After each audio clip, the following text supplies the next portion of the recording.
secret de ta chambre, et que l'aile de l'Esprit te couvrit de son ombre. Saurons-nous jamais le cri qui monta de ton cœur? Saurons-nous jamais le cri qui monta de ton cœur? Apprends-nous, Marie, à porter la vie du Seigneur. Apprends-nous le oui de ton cœur. Quand le ciel a répandu sa rosée de lumière, pour que germe en toi, Jésus, dont tu serais la mère, saurons-nous jamais le cri qui monta de ton cœur? Saurons-nous jamais le cri qui monta de ton cœur? Apprends-nous, Marie, à porter la vie du Seigneur. Apprends-nous le oui de ton cœur. Nous sommes réunis au nom du Père, du Fils et du Saint-Esprit. Le Seigneur soit avec vous. Bonjour, bienvenue en ce 20 décembre, mercredi 20 décembre. J'aime cette semaine qui nous prépare à Noël, parce qu'elle nous raconte tous les événements qui nous mènent à cette grande fête, à cette fête merveilleuse de la naissance du Messie. Mais pour bien comprendre cette naissance, pour bien comprendre ce récit avec les bergers, avec les mages, il est nécessaire de pouvoir comprendre le cheminement, que Dieu prépare le chemin vers cette naissance. Et aujourd'hui, si nous avons eu lundi Saint-Joseph, hier Zacharie, aujourd'hui c'est Marie qui nous montre le chemin de l'accueil, de la volonté du Seigneur. Alors, prenons simplement ce temps, cet espace pour nous préparer à cette rencontre avec notre Dieu, ce Dieu plein d'amour, plein de prévenance pour son peuple.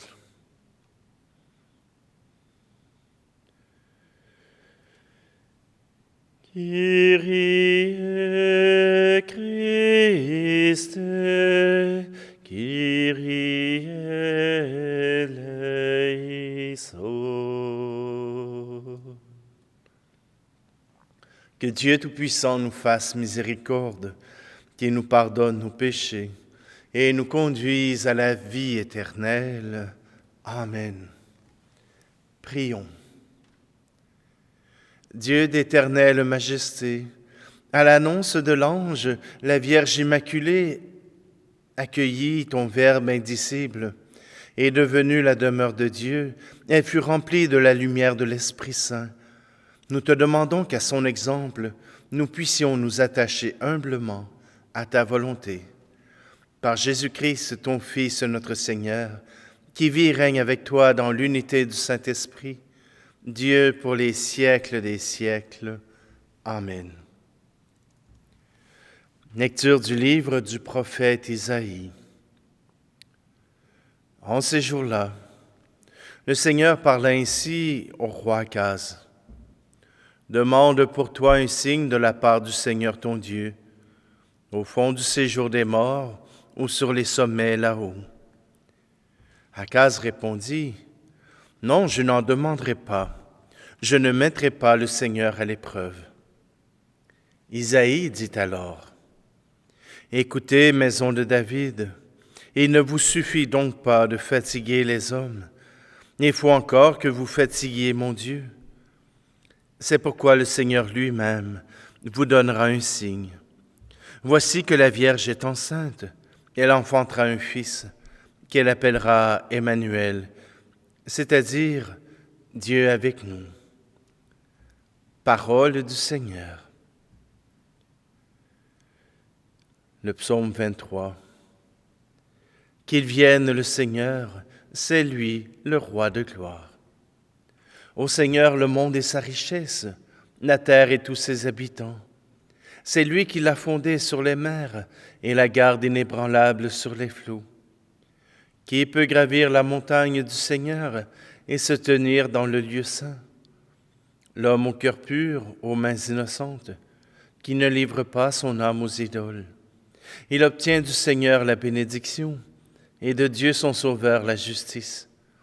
Voici le peuple de ceux qui le cherchent. Voici Jacob qui recherche ta face. Qu'il vienne le Seigneur, c'est lui le roi de gloire. Alléluia, vive Dieu, Alléluia, Alléluia, vive Dieu, Alléluia.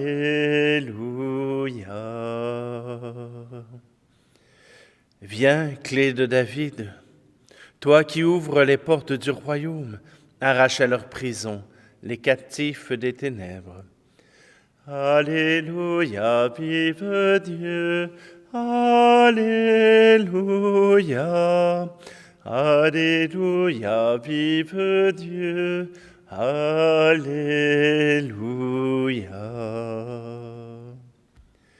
Le Seigneur soit avec vous.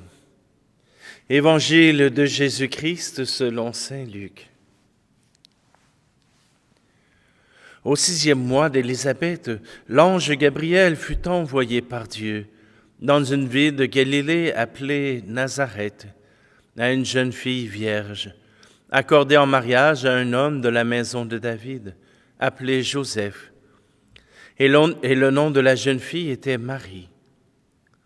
L'ange entra chez elle et dit, « Je te salue, comblée de grâce, le Seigneur est avec toi. » À cette parole, elle fut toute bouleversée, et elle se demandait ce que pouvait signifier cette salutation. L'ange lui dit alors, « Sois sans crainte, Marie, car tu as trouvé grâce auprès de Dieu. Voici que tu vas concevoir et enfanter un fils. Tu lui donneras le nom de Jésus. Il sera grand, il sera appelé Fils du Très-Haut.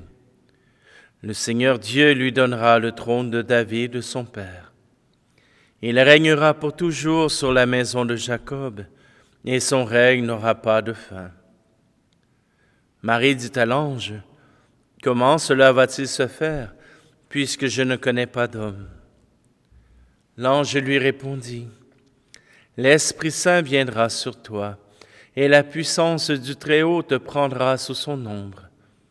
C'est pourquoi celui qui va naître sera saint. Il sera appelé Fils de Dieu. Or voici que dans sa vieillesse, Élisabeth, ta parente, a conçu elle aussi un fils, et en est à son 6e mois, alors qu'on l'appelait la femme stérile. Car rien n'est impossible à Dieu. Marie dit alors, « Voici la servante du Seigneur, que tout m'advienne selon ta parole. » Alors l'ange la quitta. Acclamons la parole de Dieu. C'est fou comment l'histoire de Noël est centrée sur les enfants à naître, sur cette attente, sur ce temps où les femmes reprennent du poil de la bête, que les femmes peuvent reprendre un rôle essentiel dans l'histoire du salut. Dans la première lecture, dans le prophète Isaïe, voilà que Isaïe promet au roi Akaz qu'elle est déjà enceinte, la femme qui apportera le salut au monde, qui apportera ce salut par cet enfant. Et Marie qui reçoit la visite de l'ange et qui se fait proposer justement d'être la mère de Dieu. Bien sûr, Marie accueille cette volonté. Elle accueille le désir de Dieu et elle accueille Dieu. Marie est celle qui sera prête pour enfanter le Fils de Dieu. Et sa question, elle est simple, hein? Je ne connais pas d'homme, mais ce n'est pas d'un homme que naîtra le Christ. Ce n'est pas d'un homme que naîtra le Messie, mais bien de Dieu lui-même. Vous allez me dire, ça ressemble aux mythologies romaines ou même grecques, où les dieux sont venus sur la terre faire enfanter des femmes pour que leurs enfants puissent être des demi-dieux. Et si cela était même tiré de cela, est-ce que cela empêcherait que Marie soit la mère de Dieu? Est-ce que cela empêcherait que Marie soit la mère qui accorde la présence de Dieu? Et là, on dit que Jésus n'est pas un demi-dieu. Jésus est Dieu et il est homme. Ce n'est pas un demi-dieu ni un demi-homme. Il est homme et Dieu. Par la nature humaine, il comprend toutes nos misères et toutes nos difficultés, toutes nos joies. Il est capable de le reconnaître. Même s'il est Dieu, il est omniscient. Voilà que l'expérience humaine n'est pas uniquement un concept, n'est pas uniquement quelque chose de vu et d'observé, mais quelque chose qui est vécu de l'intérieur. Et Jésus, puisqu'il est homme, est aussi capable d'intercéder pour nous auprès de Dieu, puisqu'il est le grand prêtre. Marie accueille cette présence de Dieu en elle, mais elle enfantera Jésus, le Fils de Dieu, le Fils de l'homme. Oui, aujourd'hui, l'incarnation de Jésus vient nous ouvrir à ce grand mystère de Dieu qui vient à la rencontre de l'être humain et qui veut participer à cette vie qu'il a créée lui-même. Oui, ce grand mystère de l'incarnation, nous le vivons à travers cette acceptation de Marie qui s'offre pour accueillir l'Esprit de vie, l'Esprit qui nous permet de pouvoir reconnaître Dieu dans nos vies, dans nos milieux, aussi dans notre cœur.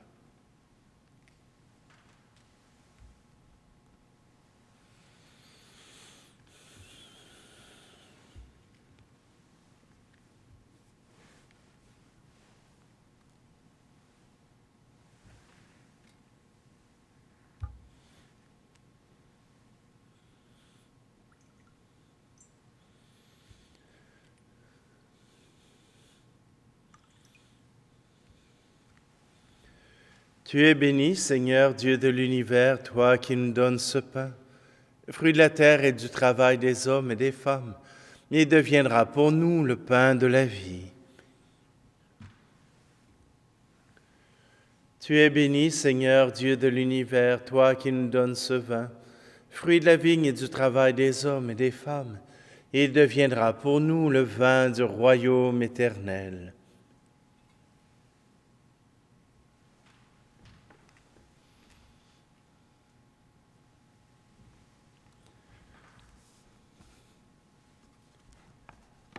Prions ensemble au moment d'offrir le sacrifice de toute l'Église. Nous t'en prions, Seigneur, regarde ce sacrifice unique et par notre communion à ce mystère, accorde-nous de recevoir les biens que nous attendons et que notre foi nous donne d'espérer. Par Jésus le Christ, notre Seigneur. Le Seigneur soit avec vous. Élevons notre cœur. Rendons grâce au Seigneur notre Dieu. Vraiment, il est juste et bon, pour ta gloire et notre salut, de t'offrir notre action de grâce toujours et en tout lieu.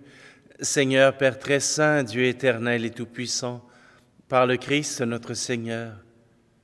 Il est celui que tous les prophètes avaient annoncé, celui que la Vierge Mère attendait dans le secret de son amour, celui dont Jean-Baptiste a proclamé la venue et manifesté la présence. C'est lui qui nous donne la joie d'entrer déjà dans le mystère de Noël, pour qu'il nous trouve quand il viendra, vigilants dans la prière et remplis d'allégresse.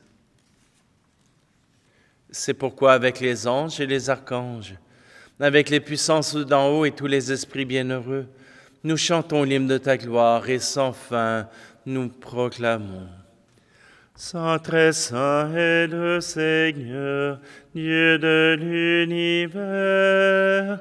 Le ciel et la terre sont remplis de ta gloire. Hosanna, Hosanna, Hosanna au plus haut des cieux. Hosanna au plus haut des cieux. Saint, très saint est le Seigneur, Dieu de l'univers. Béni soit celui qui vient au nom du Seigneur. Hosanna, Hosanna, Hosanna au plus haut des cieux. Hosanna au plus haut des cieux. Toi qui es vraiment saint, toi qui es la source de toute sainteté, Seigneur, nous te prions. Sanctifie ces offrandes en répandant sur elles ton esprit, qu'elles deviennent pour nous le corps et le sang de Jésus le Christ, notre Seigneur. Au moment d'être livré et d'entrer librement dans sa passion, il prit le pain. Il rendit grâce, il le rompit et le donna à ses disciples en disant : « Prenez et mangez-en tous, ceci est mon corps livré pour vous. »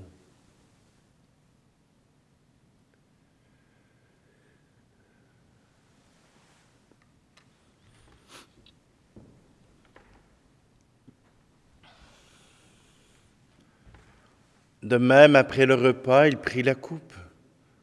De nouveau, il rendit grâce et la donna à ses disciples en disant : « Prenez et buvez-en tous, car ceci est la coupe de mon sang, le sang de l'alliance nouvelle et éternelle, qui sera versé pour vous et pour la multitude en rémission des péchés. Vous ferez cela en mémoire de moi. »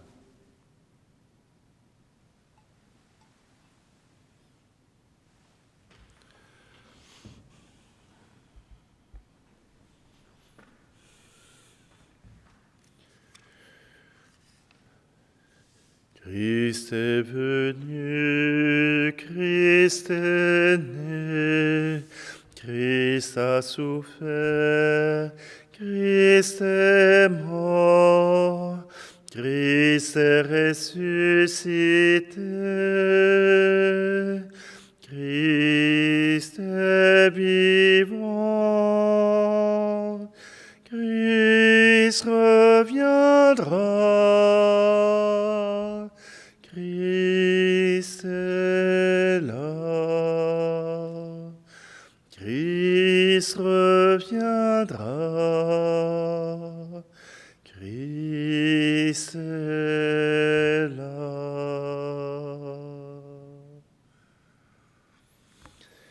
En faisant ici mémoire de la mort et de la résurrection de ton Fils, nous t'offrons, Seigneur, le pain de la vie et la coupe du salut, et nous te rendons grâce car tu nous as estimés dignes de nous tenir devant toi pour te servir.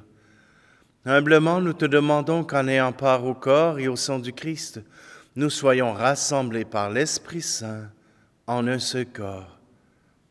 Souviens-toi, Seigneur, de ton Église répandue à travers le monde, et fais-la grandir dans ta charité, en union avec notre pape François, notre archevêque Luxire, et tous les évêques, les prêtres et les diacres. Souviens-toi aussi de nos frères et sœurs qui se sont endormis dans l'espérance de la résurrection, et souviens-toi dans ta miséricorde de tous les défunts. Accueille-les dans la lumière de ton visage. Et sur nous tous, enfin, nous implorons ta bonté. Permets qu'avec la Vierge Marie, la bienheureuse Mère de Dieu, avec Saint Joseph, son époux, les apôtres et tous les saints qui ont fait ta joie au long des âges, nous ayons part à la vie éternelle, et que nous chantions ta louange et ta gloire par ton Fils, Jésus, le Christ.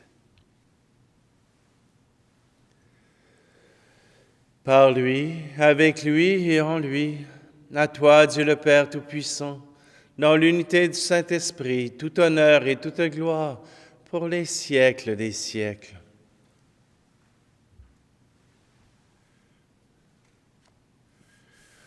D'un cœur confiant, nous reprenons cette prière que Jésus nous a apprise.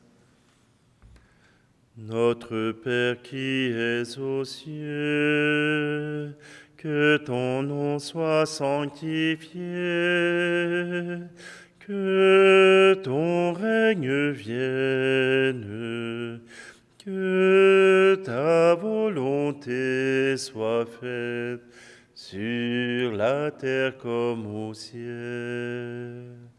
Donne-nous aujourd'hui notre pain de ce jour. Pardonne-nous nos offenses, comme nous pardonnons aussi à ceux qui nous ont offensés. Ne nous laisse pas entrer en tentation, mais délivre-nous du mal. Car c'est à toi qu'appartiennent le règne, la puissance et la gloire pour les siècles des siècles. Amen.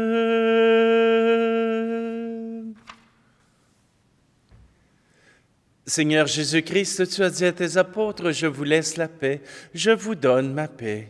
Ne regarde pas nos péchés, mais la foi de ton Église, pour que ta volonté s'accomplisse.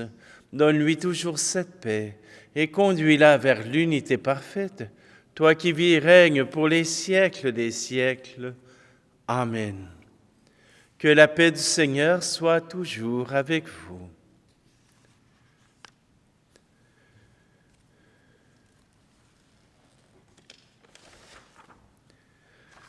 La paix soit avec nous, la paix de Jésus-Christ. La paix soit entre nous, la paix de son esprit. Agneau de Dieu, qui enlève le péché du monde, prends pitié de nous, prends pitié de nous. Agneau de Dieu, qui connaît le poids de notre monde, prends pitié de nous, prends pitié de nous. Agneau de Dieu, qui apporte enfin l'espoir au monde, donne-nous la paix, donne-nous la paix.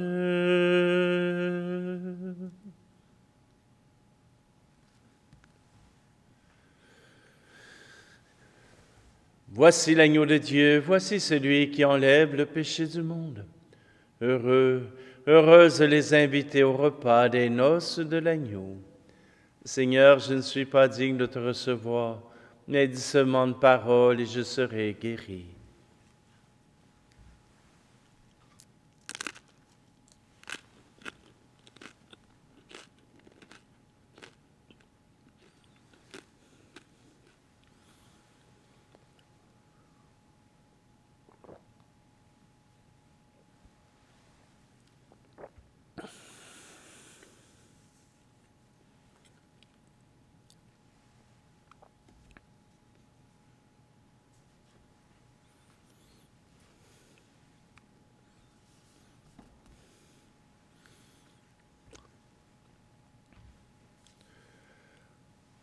Ceux que tu renouvelles par le don venu du ciel, garde-les, Seigneur, en ta divine protection, qu'ils trouvent, en communiant à tes mystères, la joie dans la paix véritable, par le Christ, notre Seigneur. Amen. Alors, je vous souhaite de pouvoir toucher le mystère de Dieu à travers cette préparation à Noël. Que ce Noël ne soit pas uniquement cette rencontre familiale, qu'elle ne soit pas simplement des cadeaux, mais qu'elle puisse être grâce de Dieu pour votre famille et pour vous-même. Et j'oserais vous inviter à prier pour une amie qui me suit depuis que j'ai commencé la chaîne Notre Pain de ce jour, Jeanne d'Arc. Alors je vous invite à prier pour elle. Elle passera sous le bistouri demain. Alors je vous invite à prier pour qu'elle puisse compter sur les grâces de Dieu. Le Seigneur soit avec vous et que Dieu Tout-Puissant vous bénisse, lui qui est Père, Fils et Esprit Saint. Amen. Allez dans la paix et la joie du Christ. Vous êtes sans pareil, ô Mère du Sauveur, vous êtes la merveille des œuvres du Seigneur, ô Notre-Dame, des œuvres du Seigneur. Ô Vierge élue du Père, pour mettre au monde Dieu, soyez encore la mère de tout enfant de Dieu, ô Notre-Dame, de tout enfant de Dieu.